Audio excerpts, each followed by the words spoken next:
সকলকে জয় যিশু। আমি মানালি মুখার্জি। আমি ব্লেসড বিলিভার্সের একজন সদস্য। আজকের আমি আমার জীবনের একটা ম্যাজিক্যাল টেস্টিমনি শেয়ার করতে চলেছি।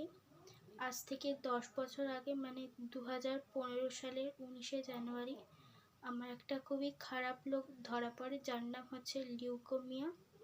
এটার আর একটা নাম হচ্ছে ব্লাড ক্যান্সার। আমার লিউকোমিয়ার টি সেল ছিল। আর যখন আমার এই অসুখটা ধরা পড়ে তখন আমার 4 বছর বয়স ছিল। এরপরে আমি এনআরএস হসপিটালে ভর্তি হই। আমি ওখানে 5 মাস ভর্তি ছিলাম। ডক্টররা বলেই দিয়েছিল এটা আমার পুরো লস্ট কেস। কিন্তু ডক্টর বলেছিল এটা একটা লস্ট কেস, এটার কিছুই করা যাবে না, কিন্তু বলেছিল যে ট্রিটমেন্ট শুরু করবে।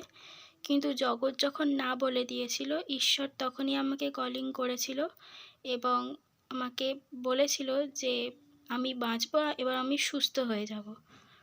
আমাদের যেহেতু হিন্দু ব্যাকগ্রাউন্ড ছিল, তো মায়ের সবটা ছেড়ে মেনে নিতে খুব অসুবিধা হচ্ছিল প্রভুকে।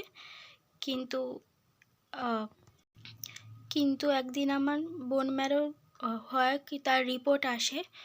তো সেদিন আমার বোন ম্যারোর প্যানেল রিপোর্ট আসার কথা ছিল। আমার মা বাথরুমে স্নান করছিল, আর সেই সময় আমার মতনই একটা পেশেন্টের মা বলে যে আমার রিপোর্ট এসছে এবং আমার রিপোর্ট নাকি খুব ভালো এসছে। তো এটা শুনে আমার মা খুবই অবাক হয়ে গেছিলো এবং কেঁদে ফেলেছিল সেদিনকে। কারণ ডক্টররা বলে দিয়েছিল যে ডক্টররা একদম 100% শিওর ছিল যে আমার রিপোর্ট খারাপ আসবে সেদিনকে। কিন্তু ঈশ্বর সেদিনকে তার মহিমা দেখিয়ে দিয়েছিলেন রিপোর্টে। সেদিনকে উনি বলে দিয়েছিলেন যে আমি খুব তাড়াতাড়ি সুস্থ হয়ে যাব, কারণ রিপোর্টে আমার কোনো খারাপ জিনিস আসেইনি, আমার রিপোর্ট খুব ভালো এসেছিল। তারপর থেকে আর কোনোদিনও আমার কোনো খারাপ রিপোর্ট আসেনি। যতবারই যা কিছু টেস্ট করতে দেওয়া হয়েছে সব রিপোর্টই ভালো আসতো। এবং আমার 6MP বলে একটা ওষুধ চলতো, যার খুবই শরীরে এফেক্ট হতো ওষুধটা খেলে। আমার মতনই অনেক পেশেন্ট ছিল যারা ব্লাড ক্যান্সার হয়েছিল যাদের। কিন্তু এটা সত্যি খুবই মিরাকেল আমার জীবনে যে আমি ওখানে একটা পেশেন্ট যে সবথেকে কম ওষুধে সুস্থ হয়েছিলাম, ভালো ছিলাম আমি। আমার সবথেকে কম ডোজ চলতো 6MP এবং আমি ওটাতেই সুস্থ ছিলাম। তো এই নিয়ে আমার মায়ের খুব কোয়ারিও ছিল যে আমি হয়তো ওষুধটা নিতে পারছি না, যার জন্য ডক্টরকে জিজ্ঞেস করেছিল যে ওর কি কোনো সমস্যা। যেহেতু ডক্টর বলেছিল আপনি তো এটাই ধন্যবাদ দেবেন যে আপনার মেয়ে কম ওষুধে সুস্থ আছে। তো সেদিন আমার মা ধন্যবাদ দিয়েছিল ঈশ্বরকে। কিন্তু তখনও আমি বললাম আমাদের হিন্দু ব্যাকগ্রাউন্ড ছিল যেহেতু, পুরোপুরি মেনে নিতে পারেনি, কিন্তু সেদিন থেকে মা মেনে নিয়েছিল ওনাকে। আর সেদিন থেকে মা সব দেবদেবী ফেলে দিয়ে শুধু ওনাকেই মানতে শুরু করেছিল। তো কারণ ওরা বাক্যে বলেছে যদি ওনাকে সর্ষের দানার ন্যায় আমরা ওনাকে যদি বিশ্বাস করি তাহলে আমরা নিশ্চয়ই পরিত্রাণ পাবো। তাই আমার মা ওনাকে সর্ষের দানার ন্যায় বিশ্বাস করেছিলেন, তাই আমি হয়তো আজকের এত সুস্থ হয়ে উঠেছি। তো ওনার অনেক অনেক ধন্যবাদ জানাই ওনাকে আমাকে এত সুস্থ করে দেওয়ার জন্য। সেই দিন থেকে আজ অবধি আমরা কোনো অন্য দেবদেবীকে মানি না, আমরা শুধু ওনাকেই মানি।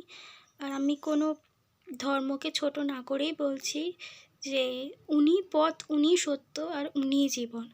ওনাকে যে জানবে